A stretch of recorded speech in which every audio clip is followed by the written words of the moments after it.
Just search.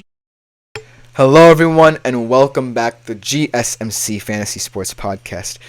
To kind of alleviate the stress of the NBA Finals and the Stanley Cup and all that brings, the third segment, the midway point of the show, is a very interesting one. It could be a very weird discussion and debate about a certain player in fantasy football who kind of shocked the world with his decision last week and now has left us to kind of dissect the fallout and the debris he left behind. And that is Darren Waller. Darren Waller, over the past couple of years, especially when he was plying his trade with the Las Vegas Raiders, really became one of the top fantasy tight ends, like kind of cult hero figure for tight ends that really bolstered the position group as a whole. Obviously, you have your top end guys like Travis Kelce, but Darren Waller was just a really interesting figure due to his unexpected rise with the Las Vegas Raiders, this weird trade to the New York Giants to help bolster their skill position groups, and now the shocking retirement that he announced early this week. Whether or not you believe it was for the Zodiac sign reason, or whether or not it was just he didn't necessarily like how the Giants set up, he was just frustrated, it really did send a little bit of shockwaves. Not necessarily in the NFL landscape because of the fact the Giants are a team that a lot of people might not want to play for at this time. Sorry, Giants fans. But more so in the fantasy tight end landscape because Darren Waller, obviously he's fallen off. But can you say it was entirely his fault? He did not have good quarterback play. He had Tommy DeVito throwing him the football. Tommy Cutlets, although a cult figure, is not the best quarterback to be throwing you the football, and so it's up to our interpretation as to why Darren Waller retired like he did. But let's just talk about Darren Waller as a player. Obviously, starting off his career with the Las Vegas Raiders, that was really where he made his name for himself.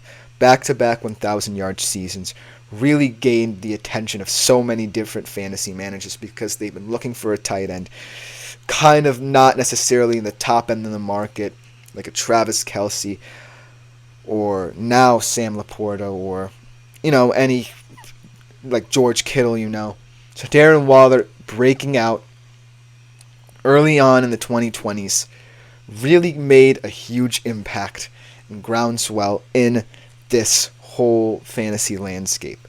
Darren Waller was just an appealing figure. He played for a Las Vegas Raiders team that, when you look at them with that offense, with Derek Carr, bringing in breaking receivers like Hunter Renfrow and Darren Waller back then, it was really just an interesting level of production where the Las Vegas Raiders were never one of the better offenses in the league, but Darren Waller was a huge reason as to why they sometimes put up huge stats.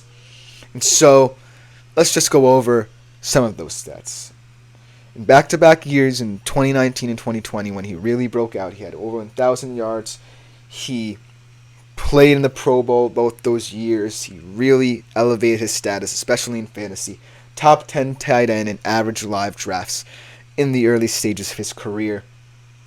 But then, he makes this weird transition to the Giants, whether it be because Derek Carr left and he didn't necessarily want to play with a lower level QB, or something about that. He gets traded to the Giants, and he regresses to the mean. He declines steadily. In the past couple of years, only 1 touchdown, 4 receptions per game, 10 yards per catch last year.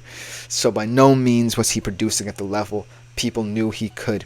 And so that kind of frustration might have seeped in and could be a greater reason than, say, his Zodiac sign for him kind of retiring this early in his career.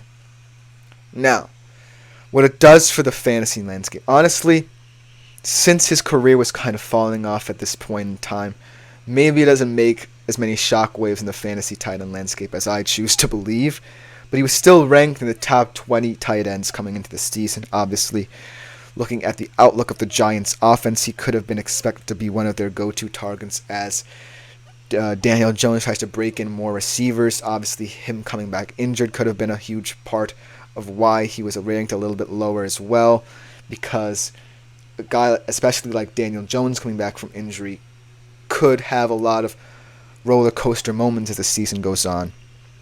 And so that was probably the main reason why he chose to leave and hang up his boots.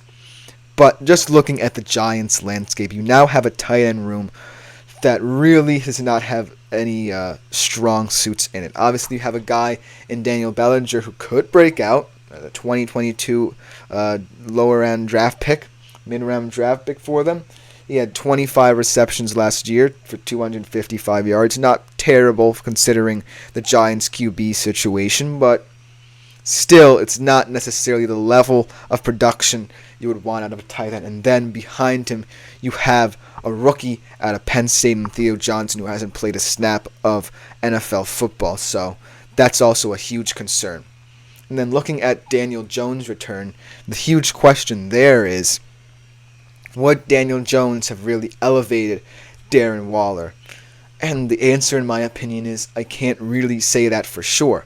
Right now, he certainly does have a very appealing skill position group now that they've added an explosive, very vertical route runner in terms of his speed and explosiveness off the outside and Malik Neighbors. But he certainly doesn't necessarily have a skill position group that I'm thrilled about. And Darren Waller certainly could have helped there. In terms of fantasy production, I don't necessarily know what Darren Waller's expected projections for the season were.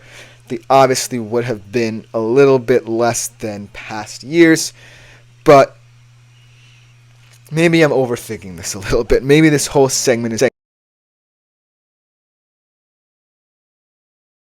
coming back and trying to help Daniel Jones and how their partnership kind of developed had he not retired, and they could have had a fantastic season together. And the Giants transition from, an offense that had so many different questions in that skill position group to one that maybe had several questions but not as many in the past. I just think that the situation, make of it what you will. That's what I'll say. Make of it what you will. But Darren Waller, I don't necessarily think fantasy managers will be that mad about him leaving. I think that him being in a Giant system that didn't really fit him, I just think that, there comes a time in your career when you have to make a decision based on the fact that you might be frustrated with how things are going. And fate of circumstance here for Darren Waller was that with Las Vegas, he had a breakout couple of seasons, and the hype surrounding him was as high as it was ever going to be. And then he moved to a team that didn't necessarily fit him. That's all I can really say about the situation. He's going to be a mystery for many years, a very enigmatic retirement. I can't remember a retirement being this out of the blue or bizarre in my lifetime, in any sport really, because of the fact that maybe Andrew Luck could be a comparable kind of player to delve into considering Darren Waller's early retirement. Andrew Luck obviously expected to have the number one fantasy quarterback. He was going very high for a quarterback on a lot of boards, and then out of the blue he retired. But with Andrew Luck, I could definitely see it more than I could see it with Darren Waller, because even though Darren Waller might have been frustrated with the offense, Andrew Luck was someone who was just really... he had a terrible career in terms of injuries, and that was why he hung up the boots early. He didn't necessarily want to do any more damage to his body than he already did. And so with Darren Waller, I mean, come on, man. You have to kind of stick with it, you know what I mean? Obviously, I know it probably was tough that season where you didn't meet expectations, you didn't exceed expectations even. So, but you have to give it a chance, The season beforehand, Brian Dable was actually creating something with Daniel Jones, and Daniel Jones was serviceable. So who knows, had Daniel Jones, obviously, before his injury, he kind of was regressing horribly, but you kind of have to stick with it if you're a tight end. That's my opinion, because the tight end position is just a position where you really have to be a guy who's willing to do the dirty work. And Darren Waller, for many years, did it better than anyone in the NFL, in my opinion. He's just a serviceable guy who always seemed to benefit the team no matter how many receiving yards he had, no matter what he did with the team. He was just a very beneficial part of their offense. Obviously, definitely had his fair share of injuries and controversy surrounding him, but ultimately, this whole retirement thing is just befuddling. And I don't even know why I'm presenting it as a segment to you guys. I just thought it would be interesting to examine that. But that will just about do it for this segment. We're going to be switching from kind of this very weird, wacky world of fantasy football to a fantasy realm that I'm really continuously excited to present to you guys. We're going to be previewing not one but two teams for the Euros. The current European heavyweights, Le Bleu, the Frenchman, and then the host, who are trying to retain that level of dominance they had earlier on in this 2-decade span in Germany. We don't want to miss that, do we? We'll be coming up right after these breaks.